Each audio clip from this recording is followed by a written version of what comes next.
Welcome to my YouTube channel. നമ്മൾ ഇന്ന് EDU 10-ന് ഉള്ള കുറച്ച് ടോപ്പിക്സ് ആണ് ഡിസ്കസ് ചെയ്യുന്നത്. ആദ്യമായിട്ട് മോഡൽസ് ഓഫ് ടീച്ചിങ്.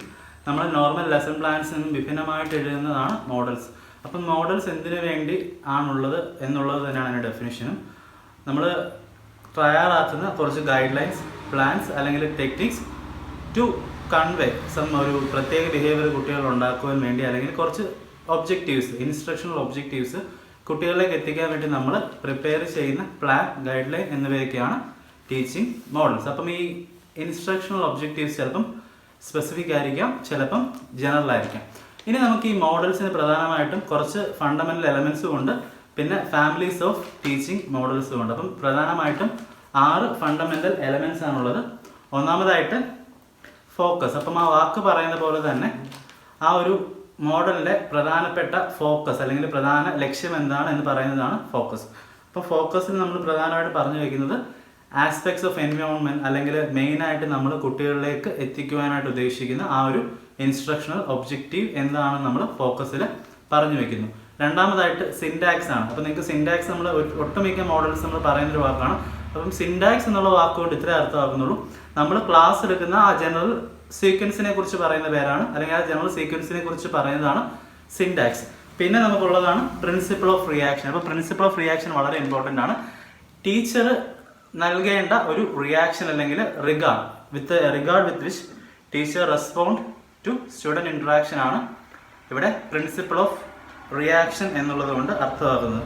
നാലാമതായിട്ട് സോഷ്യൽ സിസ്റ്റം. അപ്പം സോഷ്യൽ സിസ്റ്റം എന്ന് പറയുന്നത് കുട്ടികളും ടീച്ചറും തമ്മിലുള്ള ഇൻട്രാക്ഷൻ, കുട്ടികളുടെ ബിഹേവിയർ, പിന്നെ അവർ തമ്മിലുള്ള റിലേഷൻഷിപ്പ്, ഇതിനെക്കുറിച്ചൊക്കെ പറഞ്ഞു വെക്കുന്നതാണ്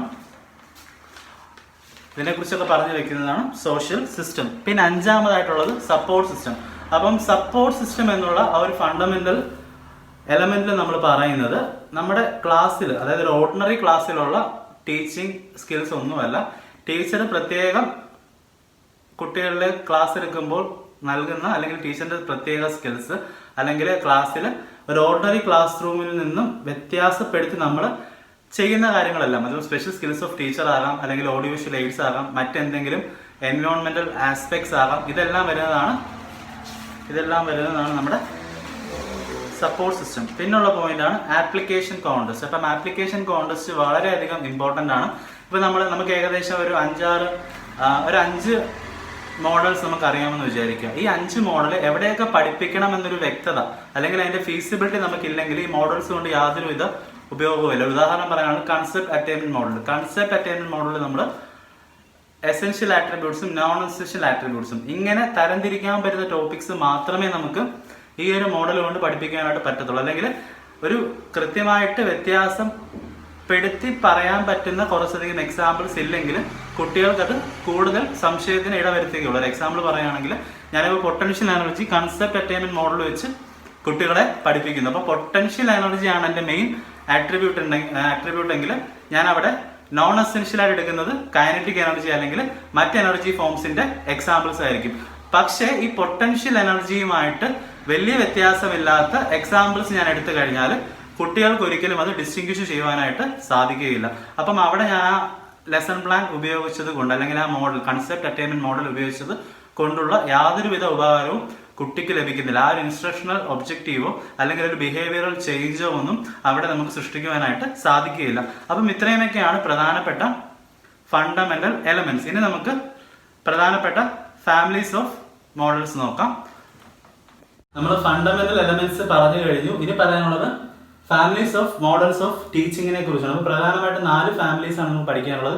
അതിൽ തന്നെ ഇൻഫർമേഷൻ പ്രോസസ്സിംഗ് മോഡലും അതിന്റെ കുറച്ച് സബ് ടൈപ്സ് അല്ലെങ്കിൽ അതിന്റെ എക്സാമ്പിൾസ് ആയിട്ടുള്ള കുറച്ചധികം മോഡൽസ് ഓഫ് ലെസൺ പ്ലാനുമാണ് നമ്മൾ പ്രധാനമായിട്ടും നമ്മൾ 2nd സെമ്മിലും 3rd-ലും 4th-ലും ഒക്കെ എഴുതുന്നത്. അപ്പൊ നമുക്ക് ഒന്നാമതായിട്ട് personal model, 2nd one behavioural modification model, and 3rd one social interaction model. ഇവ 3ഉം സോഷ്യൽ ഡെവലപ്മെന്റും എക്കണോമിക് ഡെവലപ്മെന്റുമാണ് കൂടുതൽ പ്രാധാന്യം കൊടുത്തത്. പക്ഷേ 4ാമത്തെ ഇൻഫർമേഷൻ പ്രോസസ്സിംഗ് മോഡല് ഇന്റലക്ച്വൽ ഡെവലപ്മെന്റിനാണ് കൂടുതൽ പ്രാധാന്യം കൊടുത്തത്.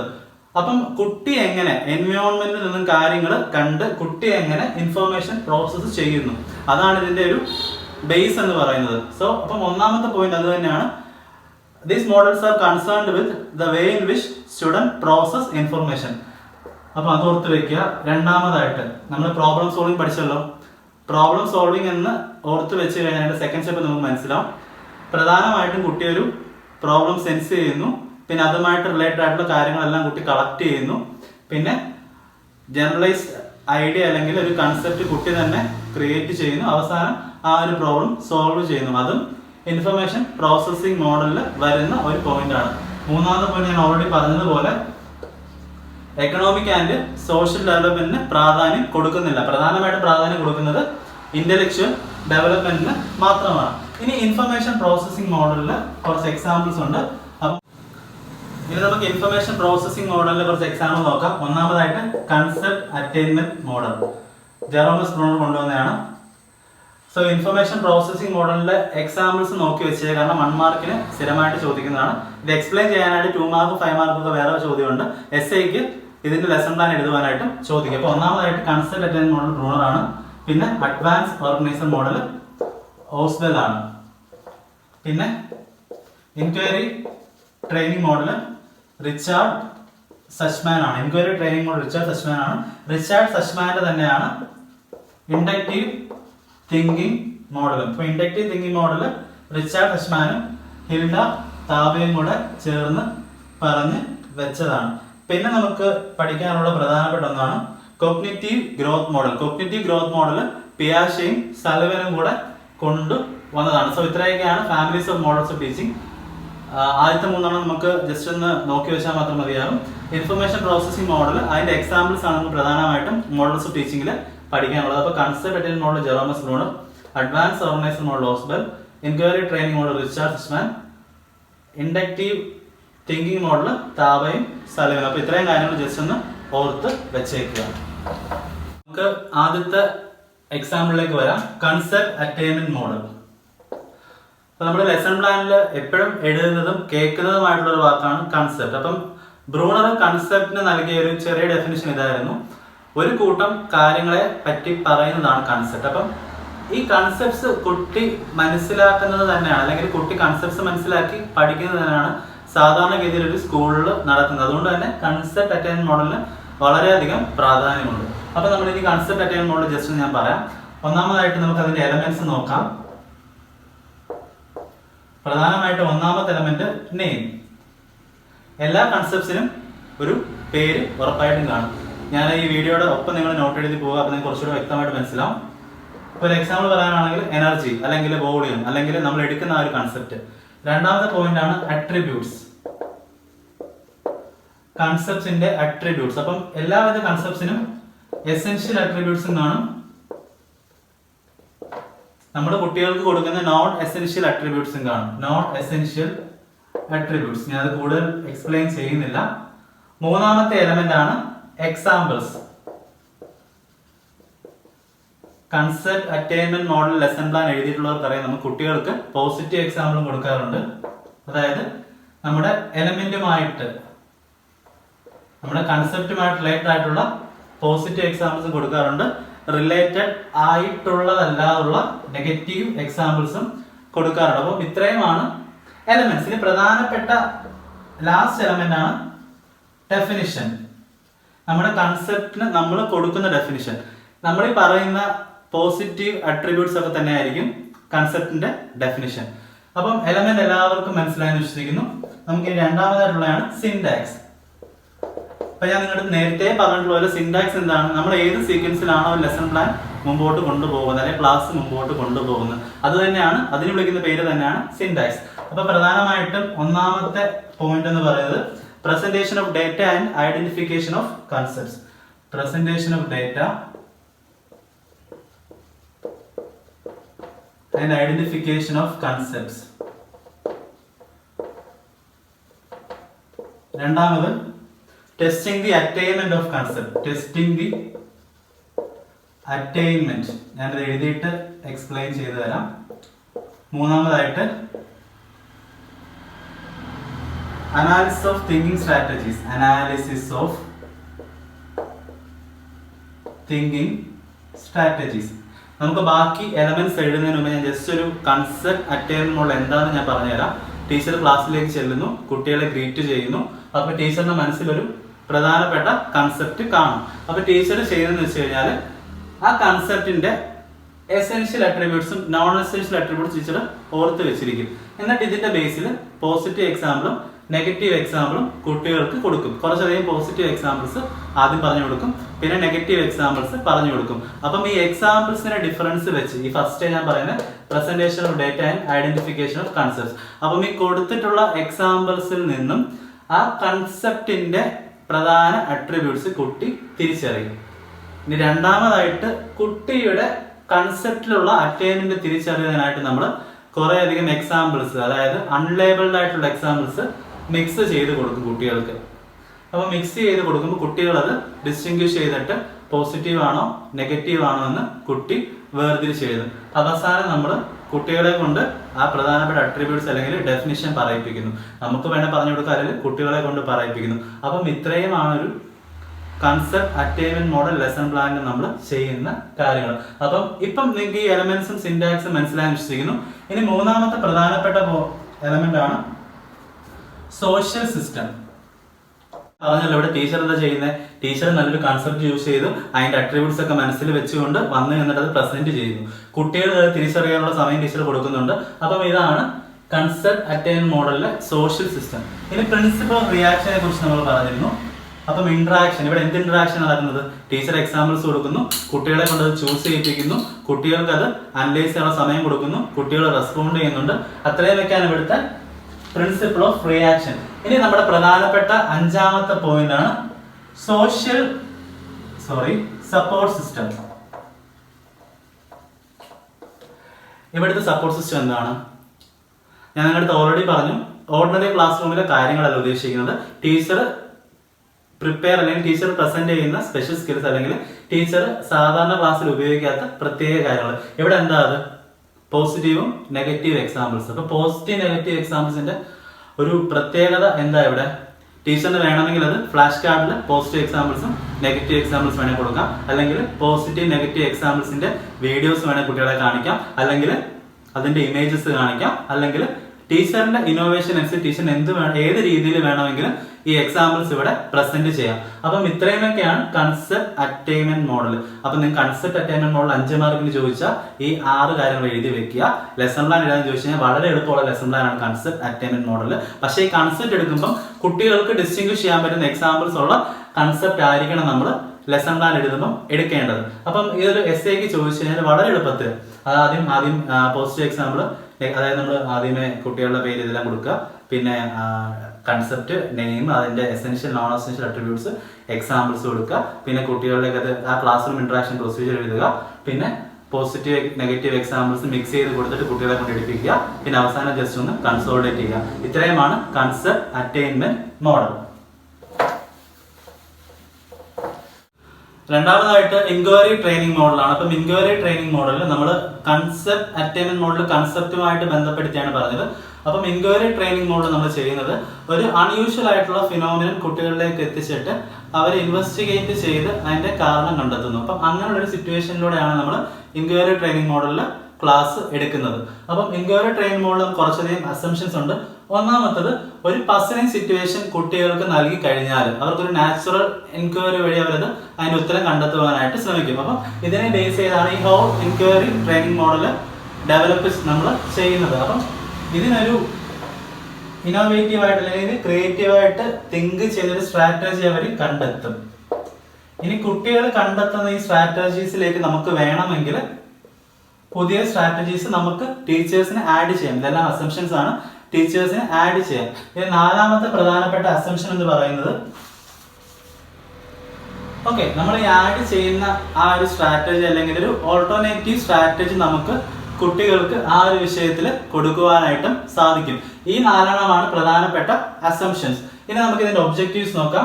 ഒന്നാമതായിട്ട് development of science process skills. അപ്പം സയൻസ് പ്രോസസ് സ്കിൽസും ഇന്റഗ്രേറ്റഡ് പ്രോസസ് സ്കിൽസും എന്താണെന്ന് ഞാൻ പ്രത്യേകം എടുത്ത് പറയുന്നില്ല. ഒബ്സർവേഷൻ, എക്സ്പെരിമെന്റിങ്, ഇങ്ങനെയുള്ള പ്രോസസ് സ്കിൽസ് ഡെവലപ്പ് ചെയ്യുവാനായിട്ട് ഈ ഒരു പസ്ലിംഗ് ആയിട്ടുള്ള സിറ്റുവേഷൻ വഴി നമുക്ക് സാധിക്കും. രണ്ടാമതായിട്ട് ഇൻഡിപെൻഡൻസി അല്ലെങ്കിൽ ഓട്ടോണോമി. ഒരു സിറ്റുവേഷൻ സ്വന്തമായിട്ട് ഇൻഡിപെൻഡന്റ് ആയിട്ട് ഇൻവെസ്റ്റിഗേറ്റ് ചെയ്ത് കണ്ടെത്തുവാനുള്ള ഒരു സാഹചര്യം അല്ലെങ്കിൽ ആ ഒരു കഴിവ് നമ്മൾ കുട്ടികളിലേക്ക് നമ്മൾ പകർന്ന് നൽകുന്നുണ്ട് ഇൻക്വയറി ട്രെയിനിങ് മോഡൽ വഴി. മൂന്നാമത്തെ ഒബ്ജക്റ്റീവ് ആണ് ക്രിയേറ്റീവ് എൻക്വയറി. അപ്പം ഒരു ക്രിയേറ്റീവ് തിങ്കിങ് അല്ലെങ്കിൽ ക്രിയേറ്റീവ് എൻക്വയറി ഡിപ്ലോയ് ചെയ്യുവാനായിട്ട് നമ്മൾ കുട്ടികൾക്ക് ഒരു സാഹചര്യം ഉണ്ടാക്കി കൊടുക്കുന്നുണ്ട്. നാലാമതായിട്ട് ടോളറേറ്റ് ആംബിഗ്യൂറ്റി. ആംബിഗ്യൂസ് ആയിട്ടുള്ള ഒരു സിറ്റുവേഷൻ ആണ് നമ്മൾ പ്രസന്റ് ചെയ്യുന്നത്. ഒരു പസലിംഗ് ആയിട്ടുള്ള സിറ്റുവേഷൻ ആണ് നമ്മൾ കുട്ടികൾക്ക് പ്രസന്റ് ചെയ്യുന്നത്. സോ ഇത്രയൊക്കെയാണ് അസംഷനും ഒബ്ജക്റ്റീവ്സും. ഇനി ഇതിന്റെ സിൻടാക്സ് നോക്കാം. നമ്മൾ നേരത്തെ പറഞ്ഞ പോലെ syntax, support system, principle of reaction, അതിന്റെ ബാക്കിയുള്ള കാര്യങ്ങൾ നോക്കാം. അപ്പൊ സിൻടാക്സ് ഞാൻ പറഞ്ഞല്ലോ, ഈ ഒരു സീക്വൻസ് ആണ് എങ്ങനെയാണ് അല്ലെങ്കിൽ ഏത് രീതിയിലാണ് ക്ലാസ്സിൽ ടീച്ചർ കാര്യങ്ങൾ അവതരിപ്പിക്കുന്നത്. ആ ഒരു സീക്വൻസ് ആണ് സിൻടാക്സ്. അപ്പൊ ഞാൻ നേരത്തെ പറഞ്ഞതുപോലെ ഇൻക്വയറി ട്രെയിനിങ് മോഡലിൽ ലെസൺ പ്ലാൻ എങ്ങനെ എടുക്കുമെന്ന് പറഞ്ഞുതരാം. ടീച്ചർ ക്ലാസ്സിലേക്ക് ചെല്ലുന്നു, ഒരു പസലിംഗ് ആയിട്ടുള്ള സിറ്റുവേഷൻ കുട്ടികൾക്ക് കൊടുക്കുന്നു. ഇപ്പൊ ഞാനിപ്പോൾ ക്ലാസ്സിലേക്ക് വന്നു, ഇന്ന് നമ്മളൊരു വ്യത്യസ്ത രീതിയിലാണ് പഠിക്കുന്നതൊക്കെ പറഞ്ഞിട്ട് ഒരു കഥാരൂപത്തിൽ അല്ലെങ്കിൽ ഒരു വീഡിയോ രൂപത്തിൽ ഒരു പസലിംഗ് ആയിട്ടുള്ള സിറ്റുവേഷൻ കുട്ടികളിലേക്ക് എത്തിക്കുന്നു. നാച്ചുറൽ സയൻസിൽ ഒരു കുട്ടി സംശയം ചോദിച്ചിരുന്നു. അപ്പൊ ഞാൻ നാച്ചുറൽ സയൻസിലെ ഫിസിക്കൽ സയൻസിലെ ഒരു 2 ടോപ്പിക്സ് വെച്ചത് പറഞ്ഞുതരാം. ഇപ്പൊ ഫിസിക്കൽ സയൻസ് ആണെങ്കിൽ നമ്മളിപ്പോ ഒരു രാജകുമാരിയുടെ കഥ, PS എല്ലാ കുട്ടികൾക്കും ഇത് അറിയായിരിക്കും. ഒരു രാജകുമാരിയുടെ കഥ പറയുന്നു, കുറേയധികം ഗിഫ്റ്റ് കിട്ടുന്നു. അപ്പം കുറെ ഫ്രൂട്ട്സ് ഉണ്ട്, മരുന്നുകളുണ്ട്, കുറെ മിറേഴ്സ് ഉണ്ട്. അപ്പൊ രാജകുമാരി ഇതെല്ലാം കഴിച്ച് അതിന്റെ മിററിൽ നോക്കിയപ്പം മുഖം ചെറുതായിട്ട് തോന്നി അല്ലെങ്കിൽ വലുതായിട്ട് തോന്നി. ഇതിന്റെ കാരണം എന്താണ്? ഇങ്ങനെ ഒരു സിറ്റുവേഷൻ കുട്ടികളിലേക്ക് എത്തിക്കുന്നു. അല്ലെങ്കിൽ ഇപ്പം നാച്ചുറൽ സയൻസിന്റെ ടേംസിൽ പറയാനാണെങ്കിൽ ഒരു വീഡിയോ കാണിക്കുന്നു, നേച്ചറിന്റെ ഒരു വീഡിയോ കാണിക്കുന്നു, കുറെ വർഷങ്ങൾക്ക് മുമ്പുള്ളത്, ഇപ്പോഴുള്ള വീഡിയോ കാണിക്കുന്നു, അല്ലെങ്കിൽ ഗ്ലോബൽ വാർമിങ്ങിന്റെ ഒരു വീഡിയോ കാണിക്കുന്നു. അപ്പം കുട്ടികൾ ആ ഒരു വീഡിയോയെ ബേസ് ചെയ്ത് എന്തുകൊണ്ടാണ് ടെമ്പറേച്ചർ ഇപ്പോൾ കൂടിയത് അല്ലെങ്കിൽ എന്തുകൊണ്ടാണ് കുറഞ്ഞത്, ആ ഒരു റീസൺ കുട്ടികൾ തന്നെ യെസ് ഓർ നോ ക്വസ്റ്റ്യൻ ചോദിച്ചുകൊണ്ട് കുട്ടികൾ അതിന്റെ ആൻസർ കണ്ടെത്തുന്നു. ആദ്യം ടീച്ചർ അപ്പം എൻകൗണ്ടർ പ്രോബ്ലത്തിൽ ടീച്ചർ ആ കഥ അല്ലെങ്കിൽ ഒരു സിറ്റുവേഷൻ, ഒരു പസലിംഗ് സിറ്റുവേഷൻ പ്രസന്റ് ചെയ്യുന്നു. രണ്ടാമത്തെ ഫേസ് ആയിട്ടുള്ള ഡേറ്റ ഗ്യാതറിംഗ് അല്ലെങ്കിൽ വെരിഫിക്കേഷനിൽ കുട്ടി എസ് ഓർ നോ ചോദ്യം ടീച്ചറിനോട് ചോദിച്ചുകൊണ്ട്, അതായത് ആ കുട്ടികളുടെ ചോദ്യത്തിന് എസ് അല്ലെങ്കിൽ നോ എന്നുള്ള ഉത്തരം മാത്രം നൽകുവാൻ പാകത്തിലുള്ള ചോദ്യങ്ങൾ, അല്ലെങ്കിൽ ഇനി എസ് ഓർ നോ പറ്റിയില്ലെങ്കിൽ കുട്ടികൾക്ക് വേണമെങ്കിൽ ക്വസ്റ്റ്യൻ റീഫ്രേസ് ചെയ്യാനായിട്ട് ടീച്ചേഴ്സിന് പറയാം. അപ്പം ഡേറ്റ ഗ്യാതറിംഗ് അല്ലെങ്കിൽ ഡേറ്റ ഗ്യാതറിംഗ് വെരിഫിക്കേഷനിൽ കുട്ടികൾ ചോദ്യം ചോദിക്കുന്നു. അപ്പം ഈ ഒരു കേസിലാണ് ഞാൻ ആദ്യം പറഞ്ഞ എക്സാമ്പിളിന്റെ കേസിലാണെങ്കിൽ ഫ്രൂട്ട് കഴിച്ചത് കൊണ്ടാണോ മുഖത്തിന്റെ വണ്ണം കുറഞ്ഞതായിട്ട് തോന്നിയത്, അല്ലെങ്കിൽ മരുന്നിന്റെ പ്രത്യേകതയാണോ, അല്ലെങ്കിൽ എന്തെങ്കിലും മാജിക് ആണോ, ഇങ്ങനെ ചോദ്യം ചോദിച്ച് കുട്ടി സകലവിധ ഇൻഫർമേഷൻ, അതായത് വേണ്ട സൊല്യൂഷന് വേണ്ടുന്ന കാര്യങ്ങൾ കുട്ടി ചോദിച്ച് മനസ്സിലാക്കുന്നു. ഇനി data gathering and experimentation teacher ചെയ്യുന്നതെന്ന് വെച്ച് കഴിഞ്ഞാൽ ഈ കുട്ടി എസ് ഓർ നോ, അതായത് സെക്കൻഡ് ഫേസിലെ കുറെ എസ് ഓർ നോ ചോദ്യങ്ങൾ ചോദിച്ചുകൊണ്ട് കുട്ടി കുറെ അധികം കാര്യങ്ങൾ കുട്ടി മനസ്സിലാക്കി. ആ കാര്യങ്ങളെല്ലാം കൂടെ അനലൈസ് ചെയ്ത് ഒരു എക്സ്പ്ലനേഷനിലേക്ക് എത്തുവാനായിട്ട് കുട്ടികളുടെ അടുത്ത് പറയുന്നു. ആ എക്സ്പ്ലനേഷന്റെ ബേസിസിൽ നാലാമത്തെ ഫേസിൽ കുട്ടി കുറേയധികം റൂൾസ് അല്ലെങ്കിൽ എക്സ്പ്ലനേഷൻ, അതായത് ഫൈനൽ എക്സ്പ്ലനേഷൻ ഇത് ചെയ്യുന്നു. അഞ്ചാമതായിട്ട് ഈ ഹോൾ പ്രൊസീജിയർ, അതായത് എങ്ങനെ അതിലേക്ക് എത്തി ആ ഇൻവെസ്റ്റിഗേഷൻ പ്രൊസീജിയർ കുട്ടി തന്നെ ഒന്ന് ഇത് ചെയ്യുന്നു, കുട്ടികളെ കൊണ്ട് മൊത്തത്തിലൊരു അവലോകനം നടത്തുന്നു. അപ്പം ഇത്രയൊക്കെയാണ് നമ്മുടെ എൻക്വയറി ട്രെയിനിങ് മോഡലിന്റെ സിൻടാക്സ്. അപ്പൊ ഒന്നുകൂടെ പറഞ്ഞുതരാം. ഒരു കഥയിലൂടെ ഒരു പസിലിംഗ് സിറ്റുവേഷൻ നമ്മൾ അവതരിപ്പിക്കുന്നു. എസ് ഓർ നോ ചോദ്യം ചോദിച്ചുകൊണ്ട് കുട്ടികൾ ഒത്തിരി അധികം ഇൻഫർമേഷൻ ഗ്യാദർ ചെയ്യുന്നു. ഇനി എക്സ്പെരിമെന്റേഷനിൽ ആ ഒരു ഇൻഫർമേഷൻ ഗ്യാദറിൽ ഏറ്റവും ഫീസിബിൾ ആയിട്ടുള്ള അല്ലെങ്കിൽ ഏറ്റവും ആ ഉത്തരം ഇതാണ് അല്ലെങ്കിൽ ഉത്തരത്തിലേക്ക് എത്തിക്കുന്ന ഏറ്റവും നല്ല ഡേറ്റ ഗ്യാദർ ചെയ്തുകൊണ്ട് ഒരു സൊല്യൂഷനിലേക്ക് എത്തുന്നു. ഇനി അതിന്റെ ബേസിൽ റൂൾസ് അല്ലെങ്കിൽ എക്സ്പ്ലനേഷൻ നൽകുന്നു കുട്ടി തന്നെ. അവസാനം അവരുടെ ആ ഇൻവെസ്റ്റിഗേഷൻ പ്രൊസീജിയർ കുട്ടി തന്നെ അവലോകനം ചെയ്യുന്നു. അപ്പം ഇത്രയുമാണ് നമ്മുടെ സിൻടാക്സ്. ഇനി നമ്മൾ നേരത്തെ ഉള്ള ടൈപ്സിൽ പറഞ്ഞതുപോലെ നമുക്ക് ഇതിന്റെ സപ്പോർട്ട് സിസ്റ്റവും ബാക്കിയുള്ള കാര്യങ്ങളും നോക്കാം. അപ്പൊ ഒന്നാമതായിട്ട് സോഷ്യൽ സിസ്റ്റം ആണ്.